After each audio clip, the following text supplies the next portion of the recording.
Onaizorning tasarrufi va duolari.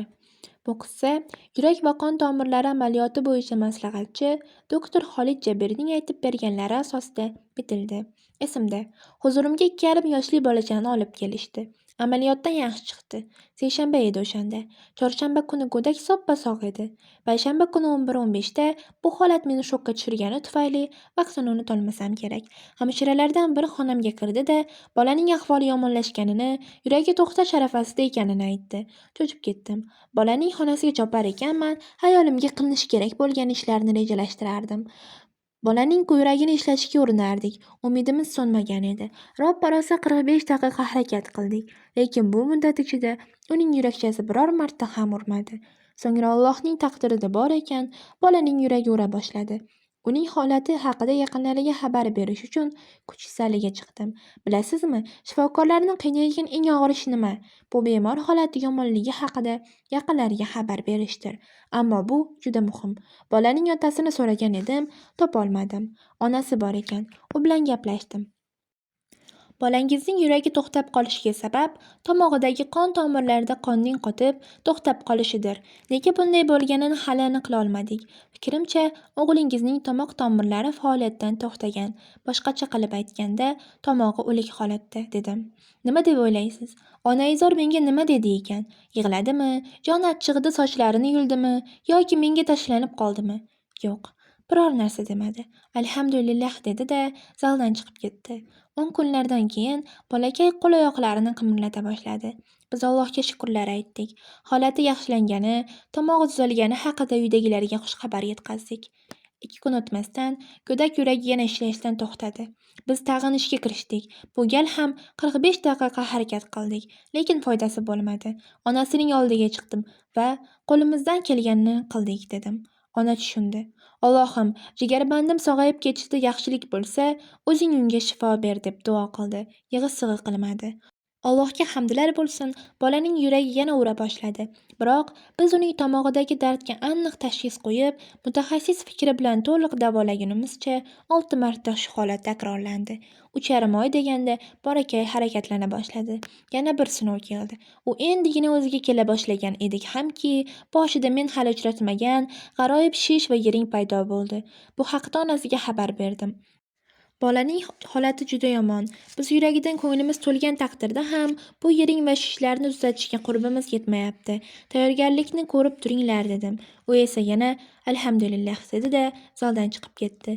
Bolaning shish va yiringlarini davolar ekanman, xayolimdan bir o'y ketmasdi. Tezroq davolash zarur. Aks holda kech bo'lishi turgan gap. Oradan 3 hafta o'tdi. Allohning marhamati va fazli bilan bolakay shish va yiring balosidan qutuldi. Ammo 2 hafta o'tmas qonidagi infeksiya tufayli bola yana og'irlashdi. Tana harorati 41,2 darajaga ko'tarilib ketdi. Onasi bilan gaplashdim. Bolaning holati og'ir, tuzalishidan umid yo'q. Ma'suma ona esa navbatdagi javobni berdi. Alhamdulillah.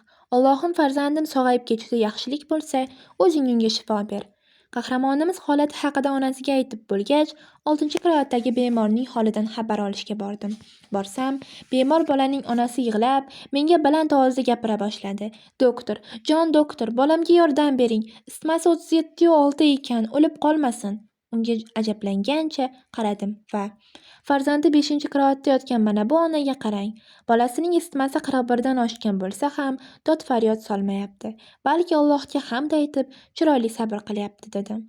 Shunda ayol hayratlangancha ayolga tikilib qoldi.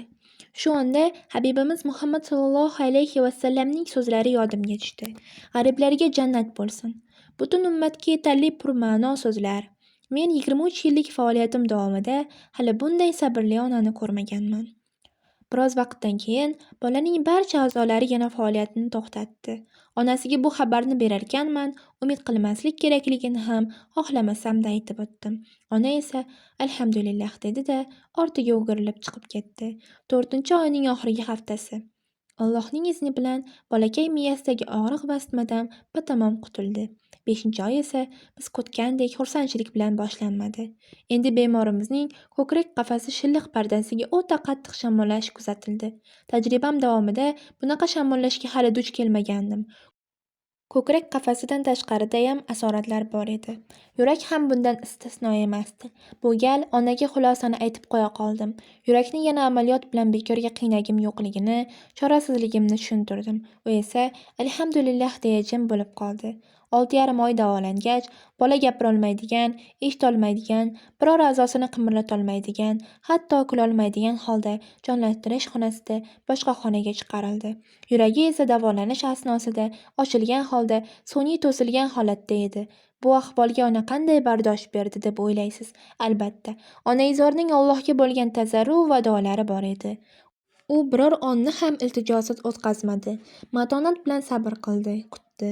Robbimizning bu mushfiq ona sabriga yarasha mukofoti jigarbandi 2,5 oy deganda o'z oyoqlari bilan onasining oldiga qadam bosib chiqqani bo'ldi. Bola sog'lom, hatto avval hech og'rimaganda edi. Allohga shukrlar bo'lsin. Meni yig'latgan holatni endi aytaman. Ular shifoxonani tark etishdi. Vaqtlar o'tdi. Kasalxonada ishlaydigan hamkasbim bir kuni kimdir meni so'rab kelganini, xotin va 2 bolasi ham borligini aytdi. Kim bo'ldi ekan degan xayolda ularning oldiga chiqdim. Qarasam, o'sha men bilgan ona turmush o'rtog'i va bolalari bilan kelibdi. Bizning qahramon bolakay 5 yoshga to'libdi. Endilikda uning 4 oylik chaqaloq ukasi ham bor edi. Ular bilan salomlashdim. Ko'zim bilan chaqaloqqa ishora qilarkanman, otasiga hazilomuz tarzda 5 yoki 6 farzandingizmi deya savol berdim. U miyig'ida tabassum qildi-da, bu 2 farzandimiz.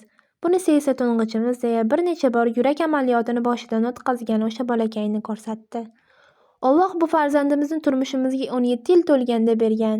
Keyin esa bizni o'g'limiz boshidan kechirgan turli kasalliklar bilan imtihon qildi dedi. O'zimni qo'lga ololmay qoldim. Yig'lab yubordim. Erni alohida xonaga taklif qildim. 17 yil farzandsizlikdan so'ng ne'mat qilib berilgan farzandi turli kasalliklar bilan og'riganda ham sabr qilib, Allohga itoatsizlik qilmasdan, duo va tazarruda bo'lgan xotini haqida so'radim. Shak shubha yo'qki, onaning qalbi iymon bilan lim-molim. Bugungi kunda barcha muslimalar o'rnak olishi lozim bo'lgan, joiz bo'lsa ayollarning faxr deb ko'rsatishga loyiq turmush o'rtog'i borasida bunday javob berdi. Bu ayolga uylanganimga ko'p yil bo'ldi. Bu muddat ichida yil 12 oy shariy uzrdan boshqada kechasi namoz o'qishni kanda qilmas edi. G'ibat, chaqimchilik, yolg'on kabi illatlarni qilganini bilmayman. Ishga otlansam yoxud uyga qaytsam, quchoq ochib kutib olgan, doimo uy yumushlarini o'rnida bajargan, Alloh va yer roziligini birinchi o'ringa qo'ygan. Ishonasizmi, doktor? Ba'zida o'zim shunchalik emasligimdan xijolat tortaman. Doktor Xolid Jabirning hikoyasi tugadi. Darhaqiqat, odamzod boshida ne tashvishlar bor. Bularning barchasi muqaddas kitobimiz Qur'onda keltirilishicha imtihondir. Alloh taolo aytadi: albatta, biz sizlarni biroz qo'rqinch va ochlik bilan, mol-mulkka, jonga, mevalariga nuqson yetkazish bilan sinaymiz va sabrlilarga bashorat ber. Ular musibat yetganda, albatta biz Allohnikimiz va albatta biz unga qaytguvchimiz derlar. Ana o'shalarga Robbilaridan salovatlar va rahmat bor. Ana o'shalar hidoyat topganlardir. Baqara surasi 155-157 oyatlar. Payg'ambar alayhissalom ham bu haqda shunday deganlar. Musulmonga biror ofat, kasallik, tashvish, xafagarchilik, ozor va g'am yetsa, hatto tikon kirsa ham, Alloh u sababli uning gunohlarini kechiradi. Alloh u narsalarni uning gunohiga kaforat qiladi. Musibatlar sinovdir. Ko'p vaziyatlarda Alloh bizning iymonimizni sinaydi. Musibatlarga qanchalik sabr qilamiz yoki sabr qila olmaymiz bilib olamiz. Aslida bu Allohning bizga bo'lgan rahmati, bizni o'ziga yaqinlashtirishidir. Har bir tanglikning ikkinchi tarafi ham bo'ladi. Ya'ni yengillik tomoni ham bor. Odamlarga rahmat aytmagan inson Allohga ham shukr qila olmaydi. Shuning uchun hayotimdagi musibatlarimni yengishda menga yordam qo'lini cho'zgan har bir insonga rahmat aytaman. Men Baqara surasini 3 yil o'qidim. Zikr va duolarda ham xuddi shunday bardavom bo'ldim. Allohga duo qilardimki, hukumat ishlaridan biriga joylasam deb. Arizamni topshirdim, ammo ishga qabul qilinganlar ro'yxatida ismim chiqmadi. Tabiiyki, bundan afsuslandim, nadomat chekdim. Lekin bilardimki, bu Allohdan bir sinov va shunga ko'ra qilayotgan iltijolarimni to'xtatmadim. Keyingi yil Allohning fazli bilan ishga qabul qilindim. Shundan so'ng Allohga duo va zikrlarni yanada ko'paytirdim. Ko'p o'tmay ishimni shahrimga ko'chirib ketmoqchi bo'ldim. Allohdan solih jufti halol so'radim. Menga sovchi kela boshladi. O'rtada rozichilik berildi, ammo yigit tomon to'y bo'lmasligini ma'lum qildi. Menga yigitning onasi qo'ng'iroq qilib, o'g'li istixora qilganini va bir-birimizga to'g'ri kelmasligimizni aytdi. Ishimni ko'chirish borasida ham men xohlaganday bo'lmadi. Ro'yxatda yo'q edim. Ustiga ustak shu vaqtda bir kasallikka chalindim. Shifokorlar bu qanday kasallik ekanini aniqlay olmadi. Bir odam o'zining tajribalari bilan bo'lishdi. Ularga ham amal qilib ko'rdim. Shu safar ishi ko'chiriladiganlarning ro'yxatiga tushdim, lekin bemorligim sababli yana o'z shahrimga ishimni ko'chira olmadim. Ramazon keldi. Undan foydalanib ko'p duolar, iltijolar qildim. Bandasi ojiz qolgan ishni faqatgina Alloh amalga oshira oladi. Ishlarimizga rivoj, bemorligimga shifo ber deb o'ziga yalindim. Alloh taolo bandasiga kifoya qilguvchi, u eshitguvchi, bilguvchi va hamma narsaga qodir zotdir. Hayit kuni menda jarrohlik amaliyoti o'tkaziladigan bo'ldi. Amaliyotdan so'ng ahvolim 90% ga yaxshilandi. Shunday bo'lsa-da, shifoxonada bu kasallik bilan 4 oy kurashib yotdim. Har zamonda shifokorga uchrashib tursam ham hozir ancha yaxshiman. Keyin ko'ngli ochiq, odobli bir yigit sovchi qo'ydi. Bu duoyim ham ijobat bo'ldi. Xullas, Alloh taolo bizga nima yozgan bo'lsa, o'shanga rozi bo'lishimiz kerak. Qiyinchiliklarning ortidan albatta yengillik keladi. Duo, sadaqa, ehson qilsa ham tilagi ijobat bo'lmayotganlarga shuni aytaman. Bilingki, Alloh taolo sizning iymoningizni sinayapti. To'xtab qolmang. Harakatda, so'rashda davom eting. Hech qachon noumid bo'lmang. Biz o'zimiz tushgan yo'lda qiyinchilikka duch kelsak, Alloh bizni bu yo'ldan to'xtatmoqchi degani emas, balki bu yo'lda o'zi bizga hamrohligini bildirmoqchi. O'zing uchun. Bir yigit do'stining boshidan o'tkazgan voqeani aytib beradi. Bir kuni u tahorat qilib masjidga kiribdi. Tahoratdan qolgan namlik qulog'idan hali ketmagan edi. U birinchi safga havoni muzlatish vositasining to'g'risiga borib turibdi. Undan chiqqan muzdek havo quloqlari ichiga kirib, hech qancha vaqt o'tmasdan og'riq boshlanganini sezibdi. Shu onda og'zini ochmasdan qalbi bilan: "Ey Alloh, bu tahoratni sen uchun olgandim" degan ekan, og'riq taqqa bosilibdi. Siz hatto labingizni qimirlatmasdan ichingizda aytgan gapingizni biladigan darajadagi yaqinlik qanday yaqinligi?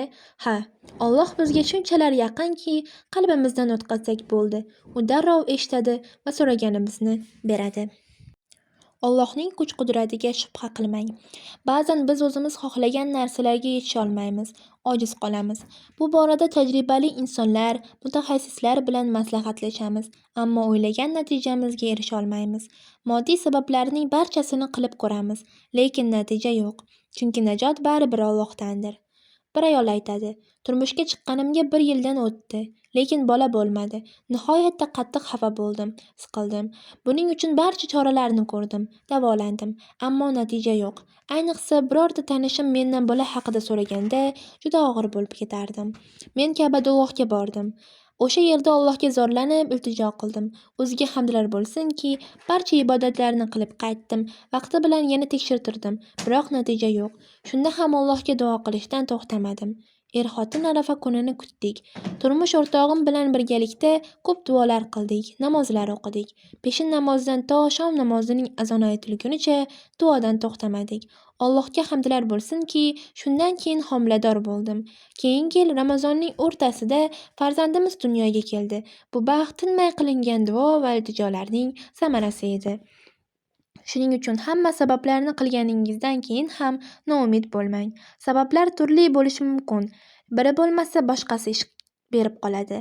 Allohning kuch-qudratiga shubha qilmang. Sabr qiling. Kun kelib, Alloh taolo duolaringizni ro'yobga chiqaradi.